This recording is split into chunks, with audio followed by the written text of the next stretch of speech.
అందరికీ నమస్కారం అండి. జగద్గురు శ్రీకృష్ణ ఛానల్కి స్వాగతం. ఏప్రిల్ 9వ తేదీ ఉగాది. ఈ ఉగాది కొత్త సంవత్సరంలోపు మనం ఇప్పుడు చెప్పబోయే ఈ కథలు విన్నవారికి అదృష్టం అలాగే విజయం వరిస్తుంది. కోటి జన్మల పుణ్యం కలుగుతుంది. పురాణం ఇది మన గతం. దీన్ని తెలుసుకోవాల్సిన బాధ్యత మనకు ఎంతైనా ఉంది. ఇప్పటి వరకు మనకు తెలిసిన ఇంకా మనం తెలుసుకోవాల్సిన ఎన్నో విషయాలు ఈ కథల రూపంలో తెలుసుకుందాం. అప్పుడే పాండవులు అజ్ఞాతవాసం పూర్తి చేసుకుని తిరిగి రాజ్యానికి వచ్చారు. శ్రీకృష్ణుడు రాయబారం వెళ్ళాడు. ఒక ధర్మరాజు తప్ప మిగతా వారందరూ కూడా యుద్ధాన్ని కోరుకునే వాళ్ళే. వెళ్ళిన పని శ్రీకృష్ణుడు పూర్తి చేసుకుని వచ్చాడు. యుద్ధం తప్పదు అని తెలిసింది. స్త్రీలు యుద్ధభూమిలో అడుగు పెట్టకూడదు కాబట్టి యుద్ధంలో కొడుకుల క్షేమ సమాచారం తెలుసుకోవటానికి ఏదైనా సాధనం తయారు చేయించుకుందామని కుంతీదేవి వెంటనే కుంతీదేవి దేవశిల్పి అయిన విశ్వకర్మను పిలిచింది. ఆయన సలహా మేరకు ఒక జేగంట తయారు చేయించాలని నిర్ణయించుకుంది. పంచపాండవులకు ప్రతీకగా ఆ జేగంటను పంచలోహాలతో తయారు చేయించి కుంతీదేవి సిద్ధం చేసింది. పెద్దవాడైన ధర్మరాజుకు యొక్క రాజనీతి, విచక్షణ, ధర్మాధర్మ విచేషణకు ప్రతీకగా వెండిని, ఉక్కు తీగల వంటి శరీరం గల భీమసేనునికి ప్రతీకగా ఇనుము, స్ఫటికం లాంటి నిశ్చలమైన మనస్సు గల అర్జునునికి ప్రతీకగా సీసమును, పంచపాండవులలో అందగాడు మేని ఛాయతో మెరిసిపోయే నకులుడికి ప్రతీకగా బంగారమును, అందరిలో చిన్నవాడు తామ్రవీరునిగా పేరుగాంచిన సహదేవుడికి ప్రతీకగా రాగిని, వీటన్నింటినీ కలిపి విశ్వకర్మ అద్భుతంగా జేగంటను తయారు చేశాడు. పాండవులు 5గురే అయినా అందరికన్నా పెద్దవాడు కర్ణుడు. కర్ణుడిని తను పెంచకపోయినా కన్న ప్రేమ ఎక్కడికి పోతుంది? అందుకే ఆయన యోగక్షేమములు కూడా తెలుసుకోవటానికి అందులో ఏదో ఒక సాధనం ఉంచాలి అనుకుంది. కాబట్టి సహజ కవచ కుండలాలతో వజ్రాయుధాన్ని సైతం మరిపించే తేజస్సు కలిగిన కర్ణుడికి ప్రతీకగా ఒక వజ్రాన్ని ఆ గంట పైభాగాన అలంకరించారు.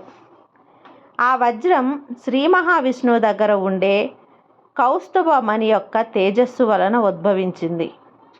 ఆ గంట ప్రత్యేకత ఏమిటంటే పాండవులలో ఎవరైనా ప్రమాదంలో ఉన్నట్లయితే వాళ్లకు ప్రతీకగా ఉన్న లోహము ప్రతిస్పందిస్తుంది. అరివీర భయంకర మహాభారత యుద్ధం మొదలైంది. ఎందరో మహావీరులు మరణించారు. మరోవైపు కర్ణుడు పాండవ సేనలను చీల్చి చెండాడుతున్నాడు. యుద్ధంలో ఒక అర్జునుడికి తప్ప మిగిలిన నలుగురికి లోహంలో మారు స్పందించాయి. తన పుత్రులకు ఏదో ఆపద ఉందని కుంతీదేవి భయంతో శ్రీకృష్ణుణ్ణి వేడుకుంది. అంతకు ముందే కుంతికి మాట ఇవ్వటం వలన చేతజిక్కిన 4 తమ్ముళ్లను చంపకుండా తల్లికి ఇచ్చిన మాట కోసం వదిలిపెట్టాడు కర్ణుడు. ఎవరికి ప్రమాదం వచ్చినా స్పందించే జేగంట కర్ణుడు అక్రమంగా అర్జునుడికి చేతిలో మరణించినప్పుడు మాత్రం స్పందించలేదు. మహాభారత యుద్ధం ముగిసింది. మహావీరులు అందరూ నేలకూలారు. కౌరవులు అందరూ నశించారు. ధర్మరాజు పట్టాభిషేక్తుడు అయ్యి రాజ్యాన్ని పాలిస్తున్నాడు. చివరికి శ్రీకృష్ణుడు కూడా మరణించాడు. చివరన పాండవులు మరియు ద్రౌపది కలిసి మహాప్రస్థానానికి బయలుదేరారు. మార్గంలో పాండవులు అందరూ ఒక్కొక్కరుగా మరణించసాగారు. అప్పుడు విశ్వకర్మ తయారు చేసిన జేగంటలో పాండవులకు ప్రతీకగా చేసిన లోహములలో ఒక్కొక్కటిగా నాశనమైపోయాయి. ఇనుము, సీసము, బంగారము, రాగి, లోహములు కరిగిపోయాయి. కొద్దిసేపటికి ధర్మరాజుకి ప్రతీకగా చేసిన వెండి కూడా నాశనమైపోయింది. ఒక్క కర్ణుడికి ప్రతీకగా ఆ జేగంటలో ప్రతిష్ఠించిన వజ్రం మాత్రం చెక్కు చెదరకుండా ఉంది. అలా తమ పుత్రులకు ప్రతీకగా చేసిన లోహములు అన్నీ నాశనం అయిపోయాయి అంటే వారందరూ మరణించారు అని తెలుసుకున్న కుంతి కుమిలిపోయింది దుఃఖంతో. కానీ కర్ణుడు యుద్ధంలో మరణించినప్పటికీ ఆ వజ్రం నాశనం కాలేదు. అలా ఎందుకు జరిగిందో ఆమెకు అర్థం కాక ఈ విషయం విశ్వకర్మను అడుగుతుంది. ఆయన ఈ విధంగా చెప్పాడు, అమ్మా, నీ కుమారులు పరాక్రమవంతులు, అరివీర భయంకరులు, ప్రపంచాన్ని జయించగల వీరాది వీరులు. కానీ వాళ్ళందరూ నిజానికి ధర్మం వైపు నిలిచిన అధర్మ యుద్ధం చేసి విజయాన్ని పొందారు. ఈ విజయం అందరికీ తెలిసిందే. కానీ కర్ణుడు మాత్రం తను నిలిచింది అధర్మం వైపు, అయినా ధర్మంగా యుద్ధం చేసి వీర మరణం పొందాడు. కాబట్టి ఆయన కీర్తికి ప్రతీక ఈ వజ్రం ఎన్నిటికీ విచ్ఛిన్నం కాలేదు అని చెప్పాడు. అంట ముగిసిన తర్వాత విశ్వకర్మ ఆ వజ్రాన్ని తిరిగి మహావిష్ణువుకి అందించాడు. అత్యంత ప్రకాశవంతంగా వెలిగిపోతున్న అవిచ్ఛిన్నమైన ఆ వజ్రాన్ని శ్రీ మహావిష్ణువు తన సుదర్శన చక్రంలో 2 భాగాలుగా విభజించాడు. అలా 2 ముక్కలుగా చేసిన ఆ వజ్రం యొక్క సగ భాగాన్ని గరుత్మంతుడికి, మరొక సగ భాగాన్ని ఆదిశేషుడికి ప్రసాదించాడు. అప్పటి నుండి గరుత్మంతుని వద్ద ఉన్న వజ్రం గరుడమణిగా, ఆదిశేషు వద్ద ఉన్న వజ్రం నాగమణిగా వాడుకలోకి వచ్చాయి. ఈ గరుడ మరియు నాగమణిని కలిపి కర్ణమణిగా పిలుస్తారు. ఈ లోకంలో ఉన్న 3 అమూల్యమైన మణులు కౌస్తభమణి, గరుడమణి, నాగమణి. కౌస్తభమణి శ్రీ మహావిష్ణువుకి అలంకారంగా ఉంటే, గరుడమణి అయిన వాహనం ఆయన గరుడికి దగ్గర, నాగమణి ఏమో ఆయన పాన్పు అయిన ఆదిశేషుడి దగ్గర ఉంటాయి.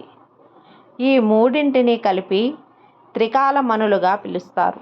శ్రీ మహావిష్ణువు ధర్మాన్ని కాపాడడానికి, మంచిని దశ దిశలా వ్యాప్తి చెందించడానికి, చెడును అంతం చేయడానికి దశావతారాలను ఎత్తాడు. ఆయన ఎన్ని అవతారాలు ఎత్తినప్పటికీ అన్నింటిలో కల్లా అత్యంత భయంకరమైనది, శక్తివంతమైన అవతారం నరసింహ అవతారం.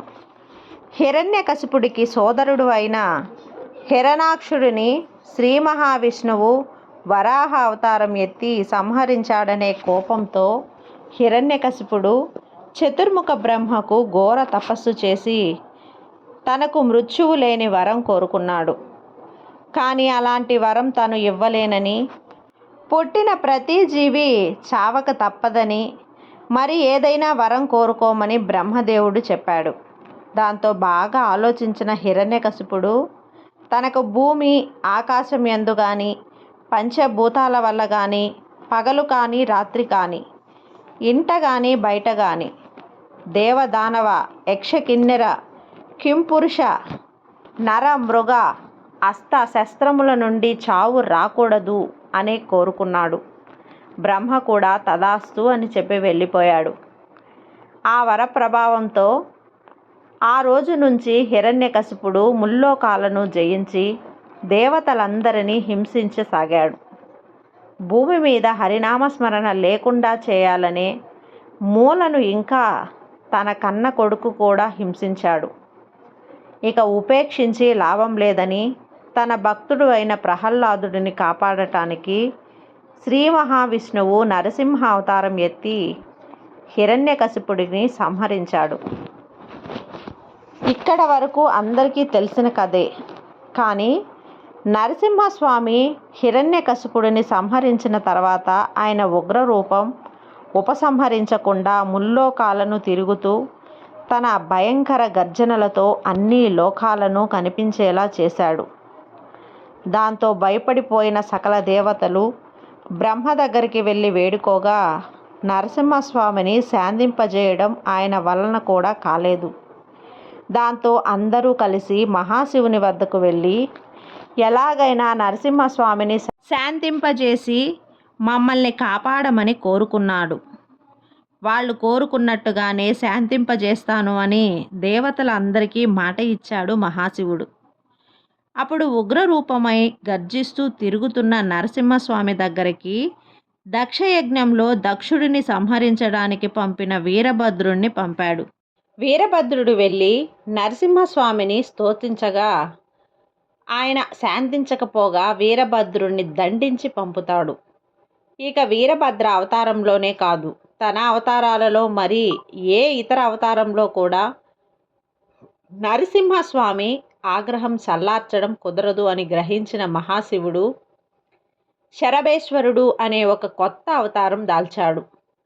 నరసింహ అవతారంలో సగం మనిషి, సగం సింహం రూపంతో ఉండగా, ఈ శబరేశ్వర అవతారంలో మాత్రం సగం సింహం, సగం పక్షి రూపంలో ఉంటాడు. పెద్ద సింహం శరీరం, పొడవాటి రెక్కలు, 8 కాళ్లతో శరభేశ్వర అవతారం అత్యంత భయంకరంగా ఉంటుంది. ఈ అవతారంలోనే 2 రెక్కలతో ఒకవైపు దుర్గాదేవి, మరోవైపు ఆదిశక్తిగా పిలువబడే ప్రత్యాంగిరాదేవిని నిలుపుకొని ఉంటాడు మహాశివుడు.